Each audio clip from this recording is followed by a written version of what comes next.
WrestleMania 39 in the rearview mirror. We're on our way to potentially Backlash. And well, how was this show? This show existed. What's going on, guys? Boss Up 6 here, back to a video. And today, here to do my Raw After Mania review. And oh, sweet God almighty, they had no plans for the show. This was one of the laziest episodes of Raw they've done in about 2 months. Somewhere right there.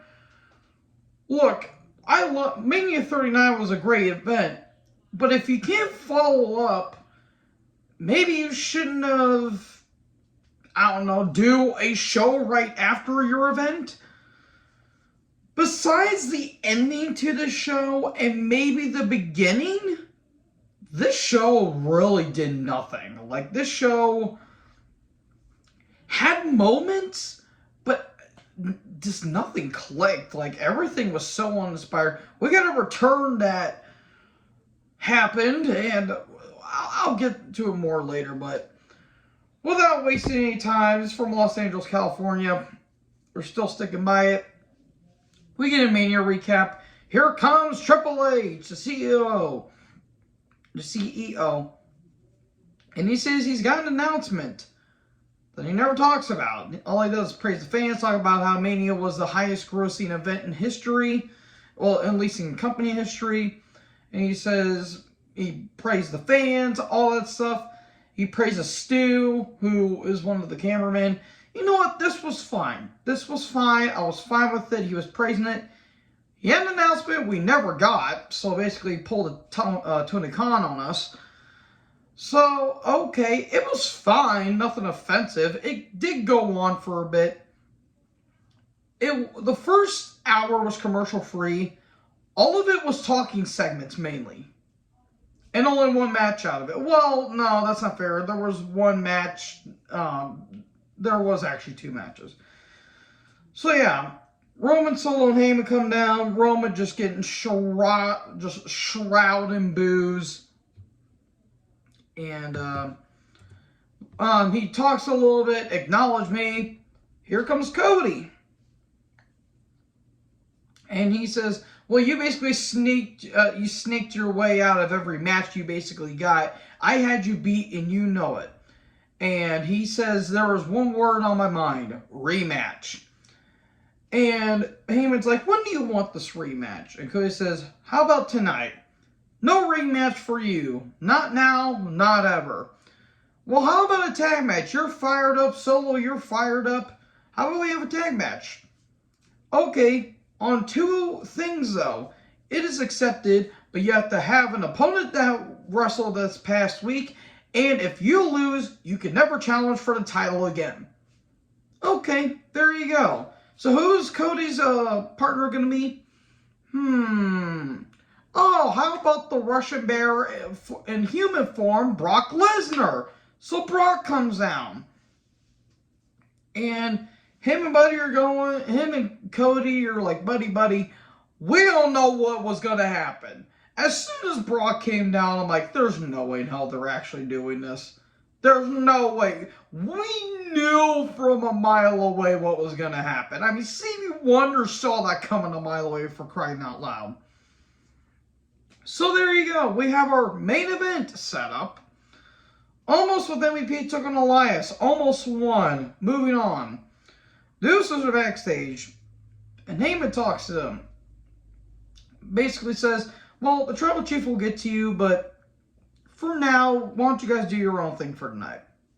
Okay, there you go. We did a recap of the Hall of Fame. Then Kathy looked great. I don't know why her haircut reminded me of Jamie Hayter, and I instantly fell in love.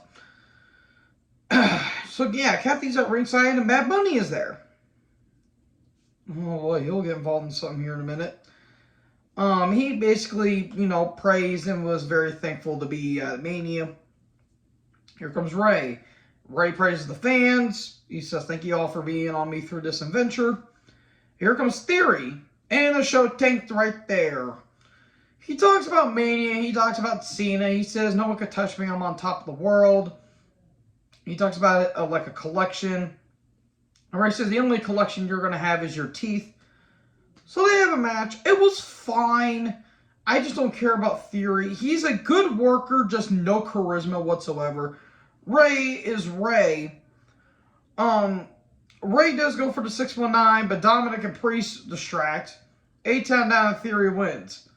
Then Dominic attacks. He goes to the Bunny. They chit-chat and do some spitter-spatter.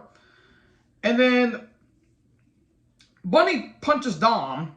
Priest gets involved. Then Bunny shoves Priest, punches Dom again, and then gets clotheslined by Priest, and then he gets chokeslammed through the announce table. This feud with Dominic is never going to end. If it leads to a tag match at Backlash, please let this end. This feud should have ended at Mania, for crying out loud. We're off to a riveting start here, folks. I will say, though, the show did feel like it went by quick. I'll give them credit. It felt like it went by quick. It felt like it didn't go on for 3 hours. So, we get a recap. Well, before that, we have a tactile recap. What happened in night 1. Then we get a recap of Bunny going through a table. Pierce and Priest are backstage. Pierce is like, you realize what you just done? You're probably going to get sued. And he said, well, if he didn't stick his nose in our business, none of this would have happened. Okay. Obviously, Priest is probably going to get some repercussions of some sort. We're going back to 2018, apparently. Sammy and KO come down. They got a little bit of pop, just a little bit of a pop. Chance of you deserve it. And they're like, well, if anyone deserves it, it's you guys along with us. Sammy talks about how he goes from Johnny Knoxville, that stupid comedy match with Knoxville. I know people like that match. I did not care for it. Here, do not piss off everyone. Let's just say a comedy match. Let's just put it that. Comedy match, how I personally feel about it. I don't want to piss off a lot of fanboys. It was a comedy match, and he goes to the main event in WrestleMania. That was a really cool moment. Who wants to celebrate with us? Here come the Street Profits. And they're like, well, we won the showcase match for the men last week. How about we have our match? We want the smoke. We get the match. It was actually a pretty damn good tag match. I thought it was pretty solid. Street Profits, great team. I don't know where they're going to go with them. They may turn them heel. I don't know how that's going to work, though. But Sammy KO were over like Rover. But eventually, Ford was just going berserk at one point. That senton over the top was beautiful. But in the end, stunner, haluva kick. There you go, Sammy and KO win. There you go. We had a recap of Seth and Paul. Then Kathy's just great. Seth is backstage with her. I will say Seth's jacket looked very fluffy and very comfy. That looked like a robe. That looked like a Snuggie. If you guys remember that, you guys are legends. He says, well, the party isn't here. It's out there. So play my song. Whoa, whoa. Seth comes down. He just gets, overseas of people cheering for him. And then Kathy is backstage again. Kathy's all over through this show. I would like a little more of that, please. Her and Bobby are backstage. And he Lashley looks bummed out. I feel really bad for him. He really shouldn't have gotten a Mania match. And he talks about how he wanted Andre to have more about a Royal. Then Bronson Reed shows up in a very nice looking suit. I will say Bronson knows how to pull off a suit at his size. And I mean that with all respect. It's just he knows how to pull off a really nice red jacket. And he basically talks trash to Lashley, and Lashley's like, well, do you want to fight? He says, not tonight. I got plans, maybe some other time. Maybe the student will teach the teacher, and the teacher will learn from the student. So there you go. And then Ali shows up, and he says, you need more positivity. You need to learn to not take no for an answer. Deshaun Watson approves of this comment here, Ali. If that wasn't a Vince move, I don't know what was. jeez, what are they doing with Ali? They're clearly not wanting to feature him. So he beats up Ali. They had a match. Lashley puts the Hurt Lock on, and there you go. He wins. I don't know what they're doing with Ali. I really don't. Reigns, Solo, and Heyman are backstage. Heyman, him calling him my tribal chief. Feels like a BDSM relationship in some ways. I'm surprised he hasn't called Roman Reigns daddy yet. I would die laughing if that was the case. Great, it'll be uncomfortable, it'll be weird, but it's literally like that. Like, you cannot tell me otherwise. And he says, well, I'm going to be talking to Usos next week. So there you go. Bianca comes down, and she talks about how she beat Asuka, and she wants more competition. Here comes Rhea, looking phenomenal, but Bianca looked great too, but Rhea, Lord have mercy. Buddy Murphy, you are a lucky son of a bitch. And, well, speaking of lucky, Rhea's like, you're lucky I didn't choose you, or else I would have beaten you, and like I beat Charlotte at Mania. And Bianca's like, well, one day we'll see who the best really is. Are they setting this up for SummerSlam? I wouldn't do it at the next pay-per-view. I wouldn't even do it at Money in the Bank. Wait till SummerSlam for this match, because they were originally going to be having a match at Money in the Bank, I think, what was it, last year, but Rhea suffered an injury, and then Carmella had to replace her. I think they may go for Money in the Bank just for it to go full circle. But I think doing it at SummerSlam may be the better option, because that way it's a bigger stage for them. And possible unification. And if it is, have Rhea go over. I love Bianca. I think it's time for the title to get taken off of her. So, well, at least the women finally got featured 3 hours into the show. Or 2 hours in. Liv and Raquel took on Io and Dakota in a number one contenders match. I thought Ronda and Shayna got the number one contenders match at Mania last night, but who am I to tell? Match was fine. I do not care about Raquel. She was eyeing down Rhea and her title on her entranceway. I didn't care. It wasn't bad. It's just, I think they're splitting up damage control, and in the end, Liv and Raquel win. The Miz is backstage. Alpha Academy and Maximum Male Models in the background. They're fighting over Otis's hair. Whoever decided to think this was a good idea needs to get slapped repeatedly with a brick and a cinder block while you're at it. Miz is in the ring, and he talks about what happened at Mania. He lost to Pat McAfee, all that stuff, all the surprises and all that stuff, like, Pat McAfee, George Kittle, Shane McMahon, and then Snoop Dogg and all that stuff. And he says that the worst people's elbow of all people's elbows.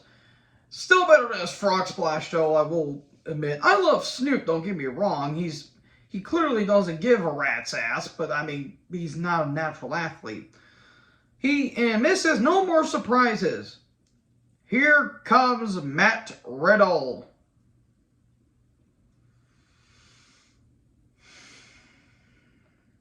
Okay, I want to make one thing clear. I'm glad Riddle is apparently, if he is good from rehab, good for him. I cannot stand Riddle. Good athlete, I just don't care for him. Like, even when he was with RK Bro, I don't know. Again, Riddle's a good athlete, but there's something about his character kind of rubs me the wrong way. Not to mention he's kind of an ass. He likes to start shit backstage, and well, he decided to take the dad that decided not to come home after he wanted to go get them up from the store route and not wanted to see his kids. If he is clean and sober from rehab, good for him. And if he's in the right state of mind, then good for him. I just don't care for him. And then Miz attacks him, but Riddle fights back and almost botched Bro Derek. Good job, everyone. And there you go. They're having a match next week. If you guys like it, more power to you. I personally could not care less. So we're going to recap of Bunny. Becky and the Meltzer backstage. What's next? We'll see. Roman and Solo come down. The Brock and Cody make their entrances. And immediately as Cody got into the ring, F5, and there you go. Brock turns heel and beats the living god out of Cody. Like, if this was in the Ruthless Aggression era, Cody would be freaking gushing all over the place. Cody gets chair shot, steps, F5 through the announce table, and F5 onto the steps. We get more chair shots. The crowd is basically sobbing at this point. And there you go. Brock flips off Cody, and there you go. This saved the entire show. And people are gonna notice the charade, I guess you could say, that Cody is pulling, because I said it before and I'll say it again. If Cody would have won at Mania, he would have been booed in 2 months. That's why Roman won. They want Cody's character built more. That's what they're trying to do. For everyone that was pissed that Cody was lost, he'll probably get the title eventually, but they gotta make him go through more obstacles so that way he won't get booed in 2 months. So there you go. Simple wrestling logic you need to get through your thick head sometimes. So anyways, what do you guys think about the show? Let me know in the comment section below. Make sure you guys leave a like, leave a comment, tap that big red subscribe button, and tap that little dingy bell for more. Excuse me. Tap the bell so when I upload, you will be notified. Thank you guys so much for watching this video. Excuse me, hiccups. Most importantly, join the herd. I'll talk to you guys next later. Peace out.